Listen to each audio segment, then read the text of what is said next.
మనం ఇవాళ అయితే మటన్ కర్రీ చేద్దాము. ప్యాన్లో కొంచెం నూనె వేసి అది వేడి ఎక్కినాక ఆనియన్స్ పచ్చిమిర్చి వేసి డీప్ ఫ్రై చేయాలి. కొంచెం ఎల్లో కలర్ వచ్చేంత వరకు ఫ్రై చేయాలి. వీడియోలో చూపిస్తున్నట్టుగా నేనైతే ఫ్రై చేస్తున్నాను.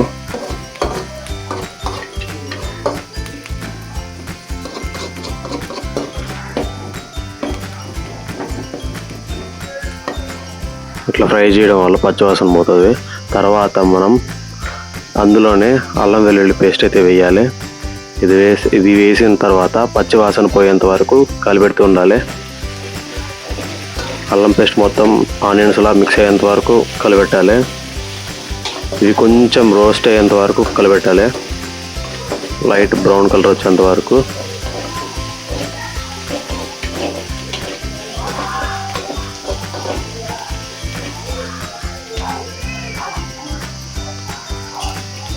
ఇది వచ్చేసి బ్యాచులర్ స్టైల్. తర్వాత టమోటాస్ వేయాలి, ఒక స్మాల్ టమోటో 2. ఇది వచ్చేసి బ్యాచులర్ స్టైల్ మటన్ కర్రీ. ఎవరు నచ్చినట్టు వాళ్ళు చేస్తారు, నాకు నచ్చినట్టు నేను చేస్తాను. ఒకసారి మీకు నచ్చితే ట్రై చేయండి. టేస్ట్ అయితే చాలా బాగా వస్తుంది. యాజ్ ఇట్ ఈజ్ నేను చెప్పినట్టు ట్రై చేయండి. టేస్ట్ బాగా లేకుంటే కామెంట్స్లో వేసుకోండి. ఇంకా కొంచెం కలిపెట్టినాక ఇందులో అయితే ఉప్పు అయితే వేయాలి. ఉప్పు వేస్తే ఏంటంటే టమోటా అనేది గబాన వాడుతుంది. వేసినాక కొంచెం కలిపెడితే అడగట్టు కూడా కలిపెడుతూ ఉండాలి. అట్లా కలిపెట్టడం వల్ల ఉప్పు గబాన డైల్యూట్ అయ్యి టమోటా అనేది గబాన మగ్గిపోతుంది. టమోటా అనేది వాడినాక కొంచెం కరివేపాకు అనేది వేయాలి. ఎందుకంటే ఈ స్టేజ్లో వేస్తే మాడదు. స్టార్టింగ్ ఆనియన్స్లో వేసి ఏంటంటే మాడిపోతుంది. కరివేపాకు ఈ స్టేజ్లో వేస్తే బాగుంటుంది.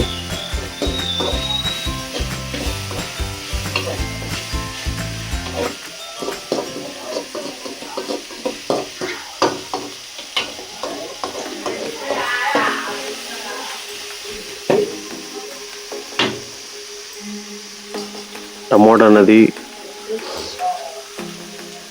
బాగా నూనెలో కరిగిపోయేంత వరకు అట్లా కలిపెడుతూ ఉంటే వాడిపోతుంది.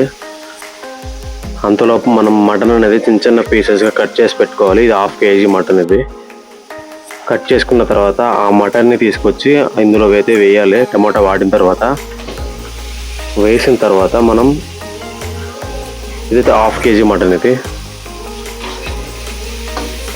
వేసిన తర్వాత మొత్తం కలిపెట్టాలి. ఎందుకంటే మనం ఇంతవరకు టమోటా వాడాం కదా, అవన్నీ ఇప్పుడు ముక్కలు పడతాయి.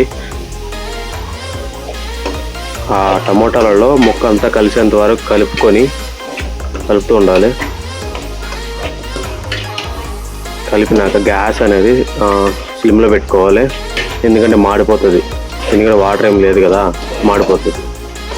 మాడిపోకుండా ఉండాలంటే గ్యాస్ అనేది సిమ్లో పెట్టుకొని కలిపెడుతుండాలి. కలిపెట్టినా కొంచెం పసుపు, కొంచెం ఎక్కువ వేయద్దు, కొంచెం వేయండి. ఎందుకంటే మళ్ళీ వాసన వస్తుంది, పసుపు వాసన వస్తుంది.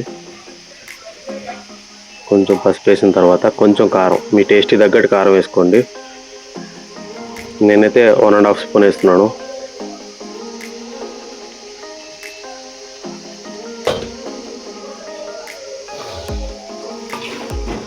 వేసిన తర్వాత మంచిగా కలిపెట్టాలి. చూస్తున్నారు కదా ఎట్లుందో, ఈ టెక్స్చర్ ఎట్లా ఉందో చూస్తున్నారు కదా. ఫ్రై టైప్ ఉంది ఈ టెక్స్చర్. చూస్తుంటే టెంప్టింగ్ ఉంది కదా. మటన్ లవర్స్కి ఈ పాటికే నోళ్ళలో నీళ్ళు అవుతుంటాయి.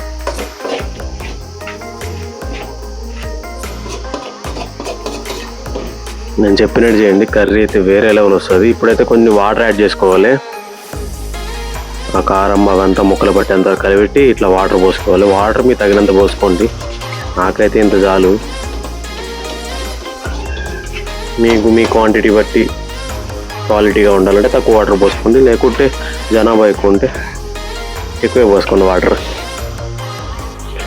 పోసుకున్న తర్వాత వెల్లుల్లిపాయల్ని ఇట్లా పైన తోలు తీసేసి వేయాలి. ఒక 10-15 ఇట్లా వేసిన తర్వాత మనకి మటన్ మసాలా షాప్లోది, నేను హోమ్ మేడ్ ఏం తయారు చేయలేదు కాబట్టి షాప్లో తీసాను. ఒక ప్యాకెట్ అంతా వేసాను. 1/2 kg మటన్కి ఒక ప్యాకెట్ వేసేసాను. వేసేసిన తర్వాత కొంచెం మంచిగా కలిపెట్టాలి. ఎందుకంటే కూర అంతా కలవాలి కాబట్టి మటన్ మసాలా అనేది కొంచెం కలిపెడితే మొత్తం కలిసిద్ది. తర్వాత ధనియాల పొడి, లైట్గా వేయండి. ఎక్కువ వేస్తే ఏంటంటే మరీ గడ్డగట్టినట్టు అవుతుంది. లైట్గా వేసారంటే కూర టెక్స్చర్ అనేది బాగా వస్తుంది. నీళ్ళుగా లేకుండా కొంచెం గట్టిగా ఉంటుంది. తర్వాత గరం మసాలా, నేనైతే దీన్ని ప్రిఫర్ చేయను, కానీ లైట్గా వేయండి. తర్వాత ఉప్పు చూడండి, లైట్గా చెక్ చేయండి. చాలా బాగుంది. మీరు డెఫినెట్గా ట్రై చేయాల్సిందే. చూశారు కదా, ముక్కకు ముక్క పర్ఫెక్ట్గా ఉడికింది. చూడడానికి టెంప్టింగ్ ఉంది అసలు. ఆ స్మెల్ వస్తుంది, ఆ అరోమా అనేది వేరే లెవెల్. మటన్